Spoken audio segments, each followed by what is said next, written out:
শুক্রবার আয়োজিত সমাবেশে নতুন দেশ বিনির্মাণে অনেকেই বিভ্রান্তির সৃষ্টি করতে চাইবে। ঠিক 1 বছরের ডক্টর ইউনূস ওনাকে গ্রেফতার করলো। যা চাইছেন তা হয় নাই, এটা কেউ লেখা দিছে স্যার, তাই না? এটা কেউ লেখা দিছে।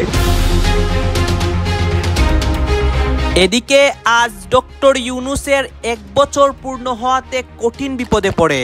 জুমার আগেই খুবই খারাপ অবস্থা হয় তার। এনসিপি নেতারাও নতুন ষড়যন্ত্র করে, সারা দেশ তুলপার হয় এই বিষয়গুলা নিয়ে। ডক্টর ইউনূস সরকারকে যারা নিয়ন্ত্রণ করছে, এনসিপির শীর্ষ নেতাদের মধ্যে স্বার্থের যে চরম দ্বন্দ্ব সংঘাত, সেখান থেকে একে অন্যকে আক্রমণ পাল্টা আক্রমণের নানান বিষয় আমাদের সামনে আসছে। সেনা প্রধান ওয়াকার সাহেব বলছিলেন 18 মাসের কথা। স্যার দেখেন ঠিকই 18 মাসে আইসা নির্বাচন করলো। তার মানে কি স্যার, আপনার কি মন খারাপ এই জন্য ওই 18 মাসেই নির্বাচন দিতে হইলো? এই জন্যই কি মন খারাপ স্যার? আমি জানতে চাই। অনেকে উপহাস করে বলছেন যে তারেক রহমানের আগেই শেখ হাসিনা দেশে ফিরে আসবে। এটি শুনতে মজাদার লাগলেও কিছু কিছু রাজনৈতিক বিশ্লেষকের মতো বিএনপি এই মুহূর্তে কঠিন রাজনৈতিক চাপে, দেশি বিদেশি আন্তর্জাতিক বহুমুখী চাপে বিএনপি। আজকে হাসনাত আব্দুল্লাহর এক বক্তব্যে, নাসিরউদ্দিন পাটোয়ারির বক্তব্যে, সার্জিসের বক্তব্যে একটা জিনিস তো স্পষ্ট প্রতিমান যে এনসিপির অভ্যন্তরে ভাঙন ধরে গেছে, দলটার মধ্যে ফাটল ধরে গেছে। প্রতিটা ক্ষেত্রেই একটা প্রশ্ন সামনে আসছে, তাহলে সরকার কি করছে? সরকার কেন আছে? সরকার যদি ফাংশন করতে না পারে তাহলে সরকারকে আমরা কেন রেখেছি? সরকার কেন দায়িত্ব পালন করছে? কেন দায়িত্ব পালন করতে অক্ষম বলে সরে যাচ্ছে না? একদিকে ডক্টর ইউনূসের অনেক ব্যর্থতা নিয়ে আলোচনা সমালোচনা হচ্ছে, অন্যদিকে আজ জুমার আগে ডক্টর ইউনূসের উপর সরাসরি কঠিন অনেক প্রভাব পড়ে। দর্শক শ্রোতা, আজকে 8ই আগস্ট ডক্টর ইউনূসের 1 বছর পূর্ণ হয় এবং তার 1 বছর পূর্ণ হওয়াতে অনেকেই তার অনেক কার্যক্রম, মানে তার অনেক ব্যর্থতা, সে কি করেছে 1 বছরে, দেশের মধ্যে উন্নয়ন করতে পারে নাই, এইটা কিন্তু অনেকে প্রকাশ্যে তুলতেছে এবং তার বিরুদ্ধে আপনারা জানেন রাজপথে নেমে অনেকে আন্দোলনও করেছিল ডক্টর ইউনূসের বিরুদ্ধে। এখন আমরা কি শুনতে পারি? কঠিন একটি বিপদের মুখে পড়েন এবং দেশের মধ্যে নতুন অনেক ঘটনা ঘটে। দর্শক শ্রোতা, আপনারা সম্পূর্ণ ভিডিও দেখবেন। সর্বশেষ ডক্টর ইউনূসের উপর কি কি প্রভাব পড়তেছে এবং 1 বছরে তিনি কি কি করেছেন, তার ব্যর্থতাগুলো কি এবং তিনি কি কি সফলতা পেয়েছেন, সবকিছু দেখতে পারবেন এই একটি ভিডিওতে। অন্যদিকে আওয়ামী লীগ কর্মীরা যে বাংলাদেশকে নিয়ে পরিকল্পনা করে সেইগুলোও দেখতে পারবেন। আসুন আমরা কথা বাড়াচ্ছি না, আমরা সরাসরি ভিডিওর মূল আলোচনায় চলে যাচ্ছি। 8 তারিখ এসে উনি শপথ নিলেন, আমাদের বাংলাদেশের দায়িত্ব নিলেন। তারপর উনি একটা ভাষণ দিলেন। ওই ভাষণটা ভাই সবাই শুনছে। বাংলাদেশের এমন কোন মানুষ বাকি ছিল না ভাই, সবাই যার যার মোবাইলে না হলে টেলিভিশনে, গ্রামগঞ্জে, হোটেলের সামনে, ওই যে চায়ের দোকানের সামনে ভাই ভিড় ছিল।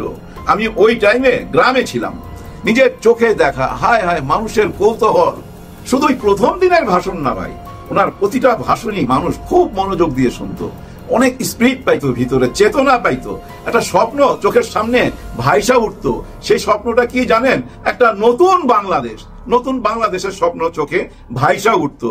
এর মধ্যে অনেকে আবার আঙ্গুল ঢুকাইতো যে না, ওরা 71-কে অস্বীকার যাইতে চায়। নতুন বাংলাদেশ মানে কি 24-এ কি নতুন বাংলাদেশ হয়েছে? কার সাথে যুদ্ধ করলো? কিসের স্বাধীনতা, কিসের নতুন বাংলাদেশ? এরকম কথাবার্তা বইটা অনেক বিতর্ক সৃষ্টি করলো। কিন্তু সবকিছুর পরে কি দাঁড়াইলো? ফলাফল, ইউনূস স্যারের প্রত্যেকটা বক্তব্য মা বোনরাও ভাই খুব মনোযোগ দিয়া শুনতো।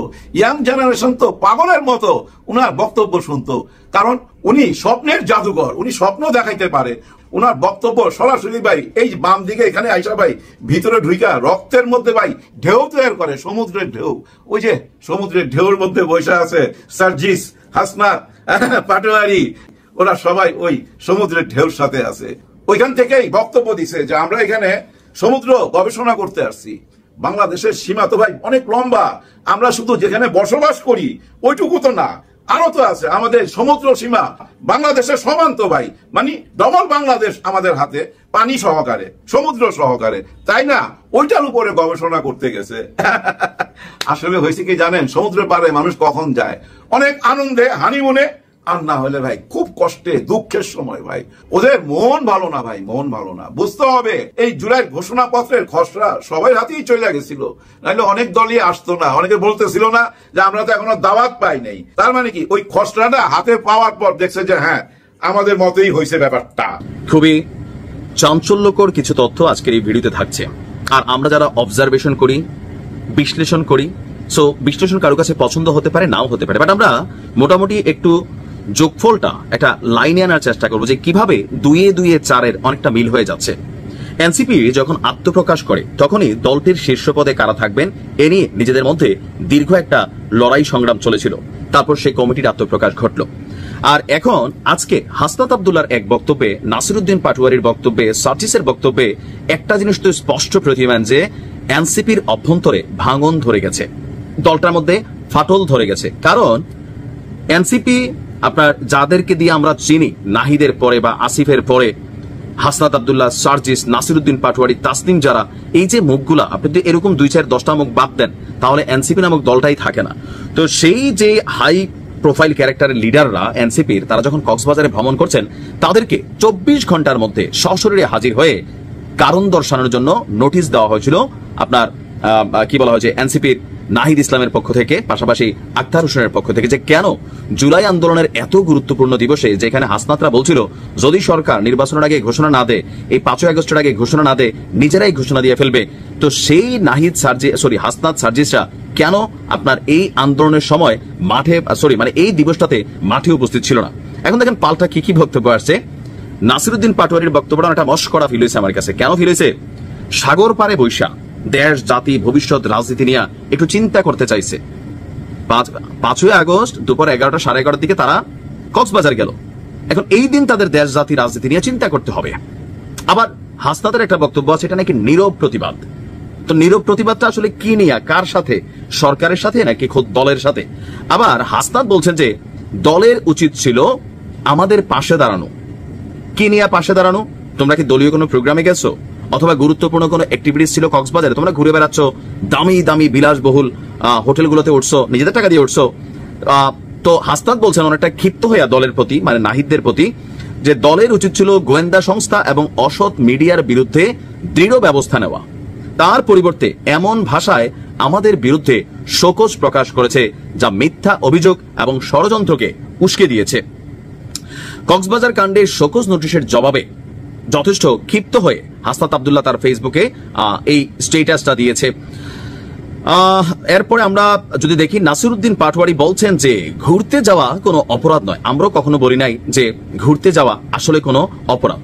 আর এখানে যতটুকু আমরা দেখছি যে এখানে আপনার অনেক লম্বা চূড়া বক্তব্য আসছে। তো এই যে তাদের প্রত্যেকের ভাষাগত বিষয়টা আপনি যদি একটু খেয়াল করেন, যে দলীয় হাইকমান্ডকে বা দলকে তারা যেই ভাষায় শোকজের জবাবটা দিয়েছে, এটা আসলে কতটুকু যুক্তিসই? এতে কি স্পষ্ট হয় না যে দলটির ভিতরে নিজেদের টপ লিডারদের মধ্যে কিছুটা দূরত্ব হয়ে গেছে, ফাটল ধরেছে?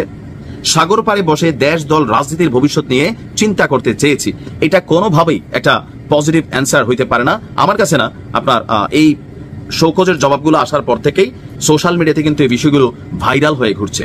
ডক্টর ইউনূস সরকারকে যারা নিয়ন্ত্রণ করছে, পুরো রাষ্ট্রটাকেই অনেকখানি নিয়ন্ত্রণ করছে বলা যায়। বিশেষ করে এনসিপির শীর্ষ নেতাদের মধ্যে স্বার্থের যে চরম দ্বন্দ্ব, সংঘাত, সেখান থেকে একে অন্যকে আক্রমণ, পাল্টা আক্রমণের নানান বিষয় আমাদের সামনে আসছে। কোনোটি আবার ঠান্ডা মাথায় চলছে, যেগুলো আমরা অনুমান করতে পারি যে কোন পর্যায়ে গিয়ে পৌঁছেছে তাদের স্বার্থের সংঘাত বা দ্বন্দ্ব।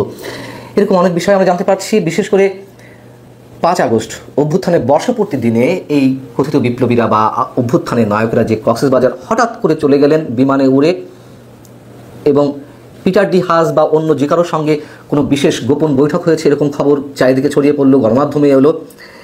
সেই বিষয়টিকে কেন্দ্র করে আবার এখন একে অন্যকে খুব ঠান্ডা মাথায় আক্রমণ করছেন শীর্ষ নেতারা, এবং একই সঙ্গে তাদের কক্সবাজারের এই সফরকে কেন্দ্র করে একাংশের উপরে যে গোয়েন্দা নজরদারি চলছে রাষ্ট্রের সরকারের ঊর্ধ্বতন কর্তৃপক্ষের নির্দেশে, সেই জায়গা থেকে আমাদের মনে অনেক ধরনের গুরুত্বপূর্ণ প্রশ্ন উঠছে। কি হতে যাচ্ছে আসলে? কোন পক্ষ রাষ্ট্রের পক্ষে কাজ করছে, কোন পক্ষ রাষ্ট্রের বিপক্ষে কাজ করছে?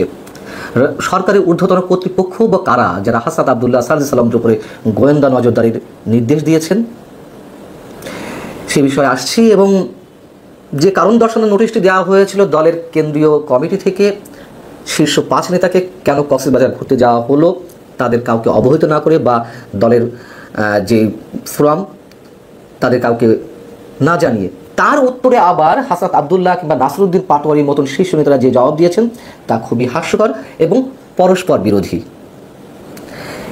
যে চিঠিটি দেওয়া হয়েছিল সেখানে কি বলা ছিল? সেখানে উল্লেখ করা ছিল মোটামুটি এরকম যে দলের আহ্বায়ক কিংবা সদস্য সচিব বা দলীয় পর্ষদ তারা কেউ জানতো না এই 5 জন কোথায় যাচ্ছেন না যাচ্ছেন, অতএব তাদেরকে সশরীরে উপস্থিত হয়ে দলের আহ্বায়ক নাহিদ ইসলাম অথবা সদস্য সচিব আখতার হোসেনের সামনে ব্যাখ্যা দিতে হবে। তার জবাবে প্রথমে আমি একটু নাসিরুদ্দিন পাটোয়ারির ব্যাখ্যাটা তুলে ধরি। তিনি কি ব্যাখ্যা দিয়েছেন, তিনি কি উত্তর দিয়েছেন কারণ দর্শানো নোটিশের জবাবে। তিনি বলছেন যে 5 আগস্ট আমার কোনো পূর্বনির্ধারিত রাষ্ট্রীয় বা সাংগঠনিক কর্মসূচি ছিল না, দল থেকেও নাকি তাকে এ বিষয়ে কিছু বলা হয়নি। এবং তার আগের রাত অর্থাৎ 4 আগস্ট হাসনাত আবদুল্লাহ তার কোচিং অফিসের একজন সহকারীর ফোন দিয়ে আমাকে জানায় যে সে তার স্কুল বন্ধুদের সঙ্গে 2 দিনের জন্য ঘুরতে যাবে এবং আমি তাকে আহ্বায়ক মহোদয়কে বিষয়টি অবহিত করতে বলি। সে বলে যে হ্যাঁ আমিও জানাবো, আপনিও জানাবেন। তো নাসিরুদ্দিন পাটোয়ারি বলছেন যে এই বিষয়টি আহ্বায়ককে জানানো হয়েছে নাহিদ ইসলামকে এবং সদস্য সচিবের সঙ্গেও ফোনে যোগাযোগ করেন এবং জানতে পারেন যে রাষ্ট্রীয় যে প্রোগ্রাম ছিল, সরকারের যে কর্মসূচি ছিল, ঘোষণাপত্র, সেখানে দল থেকে 3 জন প্রতিনিধি যাচ্ছেন, এই জন্য তাদের কোনো কাজ নেই। এই কারণেই তিনি নাকি ঘুরতে গিয়েছিলেন। কেন ঘুরতে গিয়েছিলেন? এই ঘোরার লক্ষ্য ছিল রাজনীতির ভবিষ্যৎ দিক নির্দেশনা নিয়ে একান্তে চিন্তাভাবনা করা। সাগর পাড়ে বসে আমি গভীরভাবে ভাবতে চেয়েছি গণ অভ্যুত্থান, নাগরিক কমিটি, নাগরিক পার্টির কাঠামো, ভবিষ্যৎ গণপরিষদ এবং একটি নতুন গণতান্ত্রিক সংবিধানের রূপরেখা নিয়ে। এগুলো নিয়ে ভাবতে সাগর পাড়ে যেতে হয়, আমরা শিখলাম। কিন্তু এর আগে কিন্তু বিএনপি এই মুহূর্তে কঠিন রাজনৈতিক চাপে, দেশি বিদেশি আন্তর্জাতিক বহুমুখী চাপে বিএনপি, এটা স্বীকার করছে তারা। বিএনপি সম্ভবত বেশি দিন টিকতে পারবে না। মির্জা ফখরুল ইসলাম আলমগীর বলছেন চাপ সৃষ্টি করে বিএনপিকে বেকায়দায় ফেলা যাবে না। এখান থেকে স্বীকার করা হলো যে না, চাপ সৃষ্টি হচ্ছে বা চাপ আছে। এখন চাপ আছে কিন্তু বেকায়দায় ফেলা যাবে না, এই তো। কিন্তু চাপ আছে, এটা তো স্বীকার করলেন। এখন চাপ আছে এটা স্বীকার করলেন, এখন বেকায়দায় ফেলা যাবে কি যাবে না এটা তো আর বলবেন না যে চাপে আমরা বেকায়দায় পড়ে যাবো, এটা কেউ বলবে না। মরার আগ পর্যন্ত সবাই বলবে, তলে পরে বলবে যে বোঝো কেমন। রাজনীতি এটাই, তলে পরে যে আপনি কুস্তিতে নিচে পড়েছেন, তলে পড়েছেন, তারপর আপনি বলবেন যে তুই বুঝো কেমন, দেখছো, অথচ আপনি নিজে পরাজিত হচ্ছে। এটাই, এই জন্য চাপে আছে মানে তলে পড়ছে, এটা ঠিক আছে, কিন্তু বেকায়দায় পড়বো না এটা বলছেন। এটা নেতাকর্মীদের উজ্জীবিত করার জন্য। নেতাকর্মীরা দেখছে চারদিকে অন্ধকার, যে বিএনপি চাপে। জনগণ বলছে বিএনপি চাঁদাবাজ, জনগণ বলছে ভিক্ষা লাগলে ভিক্ষা নে, চাঁদাবাজি ছাইরা দে। বাংলাদেশের 13 কোটি ভোটারের 13 কোটি বিশ্বাস করে বিএনপি চাঁদাবাজ, বিএনপি নিজেরাও বিশ্বাস করে বিএনপি চাঁদাবাজ। মির্জা ফখরুল ইসলাম আলমগীর, তার স্ত্রী, তার মেয়ের জামাই, তার মেয়ে সবাই বিশ্বাস করে বিএনপি চাঁদাবাজ। চাঁদাই হচ্ছে বিএনপি একমাত্র আয়ের উৎস, এটা সবাই বিশ্বাস করে, স্বীকার করে। চাঁদাবাজি নিয়ে এক চাপে, এই যে চাপের স্বীকারোক্তি মির্জা ফখরুলের প্রথম চাপ হচ্ছে চাঁদাবাজি নিয়ে। বাকি চাপ কি নিয়ে? বিএনপি সংস্কার চায় না, সংস্কার বিরোধী দল হিসেবে বিএনপি ব্র্যান্ডিং হয়েছে, এটা হচ্ছে বিএনপির আরেক চাপ। এরপর মানে সংস্কার বিরোধী দল হিসেবে নিজেদের ক্যারেক্টারাইজেশন, কঠিন চাপ। দেখেন চাপে যে কি হবে, যারা সংস্কার চায় না, ইতিহাস বিএনপিকে ক্ষমা করবে না, এই জন্য বিএনপি টিকতে পারবে না ভবিষ্যতে। আর চাঁদাবাজি করেও টিকতে পারবে না, চাঁদাবাজ শাস্তি করো এই স্লোগান উঠবে। বিএনপি ভোট চুরি করতে চায়, জনগণ সবাই সন্দেহ করছে। এজন্য নির্বাচন যদি কোনো রকম সুষ্ঠু না হয়, সব দায় বিএনপিকে নিতে হবে এবং বিএনপিকে এই দায়ে জনগণ পিটাবে। কতটা চাপে এবং কতটা ঝুঁকিতে আছে বিএনপি আশা করি বোঝাতে পারছি। এরপরে সামাজিক চাপে, এই যে চাঁদাবাজ, এটি সামাজিক চাপ। বিএনপিকে দেখলেই বলে চাঁদাবাজ, সামাজিক চাপ। বিএনপির নেতাকর্মীদের ছেলে মেয়েরা স্কুল কলেজে পড়তে গেলেও বন্ধু বান্ধবরা চেতায়, চাঁদাবাজের ফ্যামিলির লোক। যদি চিপস খায় দোকানে গিয়ে স্কুলে বাচ্চারা, এক বাচ্চা মনে হয় আরেক বাচ্চাকে বলবে, এমন ভাবে সোশ্যাল মিডিয়ায় বিএনপি চাঁদাবাজ। যেহেতু বাচ্চারা এখন সোশ্যাল মিডিয়া চালায়, রিলস তৈরি হচ্ছে, ইউটিউব শর্টস তৈরি হচ্ছে বিএনপির চাঁদাবাজি নিয়ে, ওইগুলোই বাচ্চাদের সামনে পড়ছে, ইচ্ছে হোক আর অনিচ্ছে হোক। তার এক বাচ্চা আরেক বাচ্চাকে বলবে তুই চিপস খাও, এটাকে চাঁদাবাজির টাকা তোর বাপের। কি করে তোর বাপের? পেশা কি? Income source. ইনকাম সোর্স আবার তারা বলবে না, বলতে পারে না, এগুলো নাকি জানার অধিকার নাই। জনগণ ধরেই নিবি যেহেতু জানাতে চাচ্ছে না, মানে চাঁদাবাজি করে। Perception clear. কতটা চাপে আছে বুঝতে পারছেন মির্জা ফখরুলের স্বীকারোক্তি। এবার আসেন সরকারের পক্ষ থেকে চাপ কি? সরকারের চাপ হচ্ছে সরকার বিএনপির সাথে গেমস খেলছে, নাটক করছে, যে এইটা মেনে নাও, নইলে কিন্তু নির্বাচন চোখে দেখা লাগবে। এইভাবে চাপ দিয়ে অনেক কাজ করাচ্ছে। যেমন একটা মজার ঘটনা দেখেন, মনে করেন, তাহলেই বুঝবেন যে চাপে কি হয় বিএনপির। ইশরাক আন্দোলন করছিল মেয়র পদে বসার শখ নিয়ে, সবকিছু গুছিয়েছিল, কিন্তু সরকার চাপ দিয়ে এই ইশরাকের মেয়র। দর্শক আপনারা তো দেখলেন এখানে কি কথা হচ্ছে। অনেকেই কিন্তু অনেক কথা বলতেছে, অনেকে আলোচনা করতেছে, অনেকে সমালোচনা করতেছে, দেশের বিভিন্ন অবস্থা এবং পরিস্থিতি নিয়ে সবাই সবার মন্তব্য প্রকাশ করতেছে। বিশেষ করে এখানে কিন্তু দেশের বর্তমান রাজনৈতিক প্রেক্ষাপট নিয়ে কথা হয়, অন্যদিকে ডক্টর ইউনূসের বিষয়ে কথা হয়, ডক্টর ইউনূসের 1 বছরের পূর্ণতা, ডক্টর ইউনূসের অনেক কার্যক্রম, অন্যদিকে বিশেষ করে এনসিপি নেতাকর্মীদের নিয়েও অনেক কথা হয়। এখানে এনসিপি নেতাকর্মীরা যে বর্তমানে কী কী কার্যক্রম চালাচ্ছে এগুলো নিয়ে। দর্শক শ্রোতা, এতক্ষণ আপনাদেরকে আমরা যা কিছু দেখিয়েছি, এই বিষয়গুলোর সাথে আপনারা একমত পোষণ করেন নাকি দ্বিমত পোষণ করেন, অবশ্যই আপনারা আপনাদের মন্তব্য আমাদের কমেন্ট বক্সে লিখে যাবেন। আর হ্যাঁ, এতক্ষণ আপনাদেরকে আমরা যা কিছু দেখিয়েছি সব কিছু আমরা সোশ্যাল মিডিয়া থেকে সংগ্রহ করেছি, এখানে আমাদের নিজস্ব কোনো মন্তব্য নেই বা নিজস্ব কোনো সিদ্ধান্ত নেই। সর্বশেষ আপনাদের কাছে আমাদের একটা রিকোয়েস্ট থাকবে, আপনারা আমাদের চ্যানেলে নতুন দর্শক হয়ে থাকলে চ্যানেলটি সাবস্ক্রাইব করবেন এবং পাশে থাকা বেল বাটনটি বাজাবেন, যাতে করে নেক্সট ভিডিওটা সবার আগে আপনাদের কাছে পৌঁছে যায়। ধন্যবাদ।